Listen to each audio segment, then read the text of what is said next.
Today on Flavors and Knowledge, the story behind Sicily's Martorana fruit.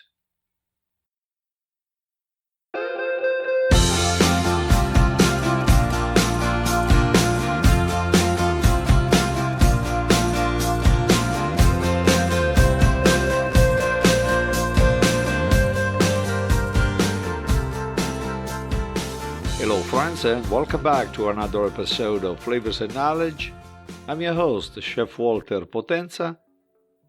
Today, we talk about the Martorana fruit, and let me explain to you what it is. And by the way, this particular podcast skipped the line during our November month, but I'll feature it now as we are confident that you will find it interesting. As you know, religious events are steeped in tradition, and the Sicilian cuisine is no exception. Food is essential in commemorating the occasion, even on sad occasions like the Feast of the Dead, which occurs on November 2nd of every year. One traditional Sicilian sweet closely associated with this festival is marzipan, known as Martorana fruit due to its small shape. Over time, master pastry chefs have employed their creativity to transform marzipan sweets into an array of miniature forms that are delicious and visually pleasing. During autumn, these delicacies are prominently displayed in many Sicilian pastry shops. And while the origin of marzipan dates back to Arab times, its presence in Germany and other parts of Europe suggests that the recipe was also influenced by Norman cuisine. The word marzaban initially referred to a wooden box with a lid utilized for various purposes, such as storing correspondences or essential documents. The term opening marzipans emerged from this origin, meaning to reveal secrets. In ancient times, people used these boxes to send sweets made with flour, almond paste, and other ingredients. These blocks of sweets were shaped like parallelepipeds and called marzipan. The name Martorana gained popularity throughout Sicily and began after a convent was built next to the San Niccolò de' Greci church in Palermo in 1143. In 1193, the noblewoman Eloisa Martorana had a Benedictine monastery constructed alongside the church and the convent of San Niccolò de' Greci. Subsequently, the complex was commonly referred to as La Martorana, and sweets prepared by the nuns living in the convent were named after it. Legend has it that the convent had a beautiful garden with fruit trees and vegetables that made the nuns very proud.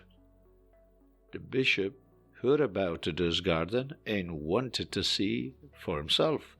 Unfortunately, his visit coincided with the Feast of All Saints, and the trees lacked the necessary fruit to be visualized. However, the nuns decided to shape small fruits from almond paste to adorn the tree and delight the bishop.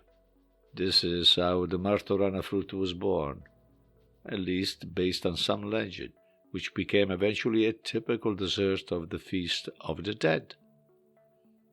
Around the end of the 16th century, the Confectioner's Guild obtained a monopoly on producing Martorana fruit.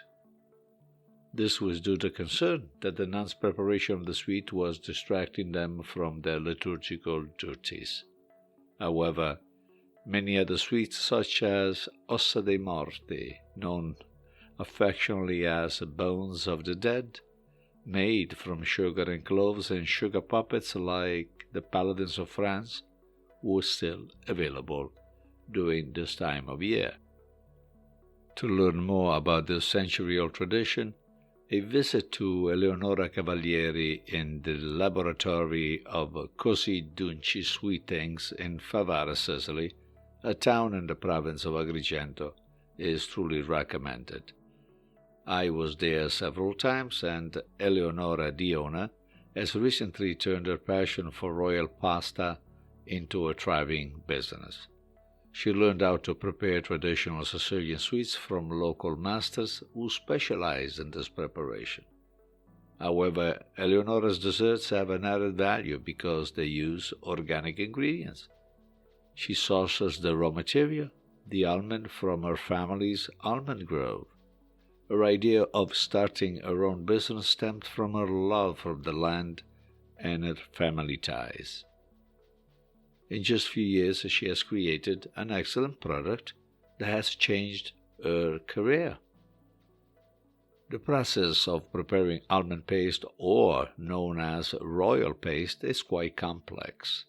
It starts with a syrup of water and sugar, which is brought to 110 degrees Celsius. Then, finely chopped almonds are added to the mixture, along with cinnamon and vanilla, lemon, or orange extract to give it an extra flavor. The dough is left to rest for about 20 hours, and it is then shaped with molds or freehand. Once the paste is dry, the final phase involves coloring and polishing. Polishing is optional depending on the fruit's desired appearance. This is the process by which Eleonora's Martorana fruit is made. I am sure other artisans in the island of Sicily have specific techniques, and that's what makes them really different in terms of appearance and taste. It is a story that is inextricably linked to the history of a territory, to essential ingredients that are skillfully transformed by human ingenuity, and of course tells a story of all time. And that is all on this episode about Sicily's fruit Martorana and the wonderful fruit that Eleonora Cavalieri prepares in the town of Favara near Agrigento in Sicily. And if you happen to be in Sicily, look her up. I will have all the information on the show notes for this particular episode. If you're in the kitchen today or tonight, maybe you want to attempt to make some Martorana fruit, always keep your eyes on the fire. I'll get back to you on the next round with another episode here on Flavors and Knowledge. Stay well and eat well. Ciao, ciao.